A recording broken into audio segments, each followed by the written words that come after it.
When you hear the word Crusades, what comes to mind? Probably knights in shining armor, right? A holy quest in a faraway land. But what if I told you that story is just the cover of a much deeper, much more revolutionary book? Today, we're going to pull back the curtain and see how these ancient wars weren't just about faith. They were about accidentally forging the very foundations of our modern world. So let's start with the big question, just to get on the same page. What were the Crusades? Now, for most of us, it's a story about a clash of civilizations, a series of epic religious wars fought over holy lands. And look, that's not wrong, but it's barely scratching the surface of what was really going on. The story we all know paints this picture of piety and battle.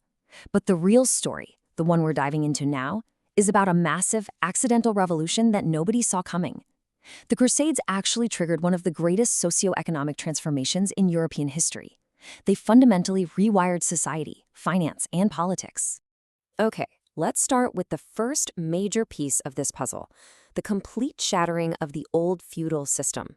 And to really get how huge this was, you first have to understand what Europe looked like before the Crusades. So, before the call to arms, Europe was basically a patchwork of self-contained manors. Wealth wasn't about cash in your pocket. It was all about land. The economy was closed, it was local, and it ran on barter. Your power, your wealth, your very survival, it was all tied directly to the soil beneath your feet. But a war on the other side of the world was about to change everything. Now, this is where the old world really starts to crack. To fund his journey to the Holy Land, a single knight needed to come up with the equivalent of 4 times his entire annual income. Just think about that for a second. Imagine trying to get your hands on 4 years' salary right now in cold, hard cash. This created a sudden, desperate, and absolutely massive need for liquid money all across Europe. And that set off this incredible economic domino effect. First, the nobles desperately need cash. So what do? They sell the only thing they have, their land and all the feudal rights that came with it. But here's the catch. With everyone selling at the exact same time, the market was flooded and land prices just collapsed. And the result of all this? Well, the very foundation of feudalism, land as the ultimate source of wealth and power, it just lost its static value. This massive, continent-wide liquidation sale broke the back of the old system. Suddenly, land wasn't some sacred inheritance. It was just another commodity. And this paved the way for a brand new economy, one based not on who your father was, but on how much cash you had. So with all this cash suddenly flowing through Europe, a whole new problem pops up. How do you manage it all? How do you move vast sums of money securely across thousands of dangerous miles? This necessity led to our second huge development, the birth of modern finance.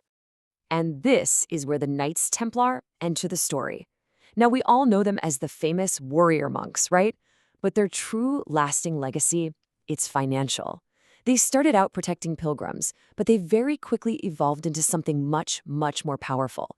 You could call them the world's first multinational corporation and banking system, born out of the chaos of the Crusades. Their true genius is perfectly captured by this one innovation, the letter of credit. It was brilliant. Think of it like this. A crusader could deposit his gold with the Templars in Paris, and they'd give him a coded slip of paper. He could then travel all the way to Jerusalem without a single coin on him, totally safe from bandits. And when he got there, he'd just present the note at a Templar outpost and get his cash. This right here, this is the direct ancestor of the modern check and wire transfers. And it didn't just stop there. I mean, look at this list of services. It looks remarkably modern. They were doing international money transfers, handing out huge loans to kings and even popes, managing the estates of nobles who were off at war. They even offered currency exchange. They built the entire financial infrastructure that made the Crusades and a new global economy possible. Of course, becoming the private banker to all of Europe made them incredibly powerful and also incredibly threatening. You see, their biggest client, King Philip IV of France, also happened to be their biggest debtor. And instead of paying back his massive loans, he came up with a much more ruthless solution. He had the entire order arrested on fake charges, destroyed them, and seized all their assets.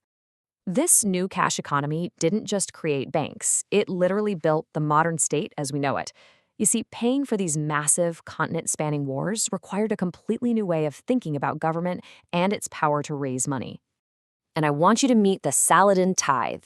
After Jerusalem fell to Saladin in 1187, European rulers needed to raise a gigantic army fast. Their solution was nothing short of revolutionary, the first ever Europe-wide income tax. Everyone, not just the nobles, had to pay 10% of their income and the value of their movable property. This was a radical, fundamental shift in the relationship between a ruler and his people. And just look at how it worked. It required people to declare their own assets. It set up local committees to oversee the collection process, and it had harsh penalties for anyone caught trying to evade it. Does that sound at all familiar? This wasn't just some one-off fee. This was the literal blueprint for the bureaucratic machinery of the modern state. But the Crusades also forged states through pure destruction. And there is no better example of this than the Fourth Crusade.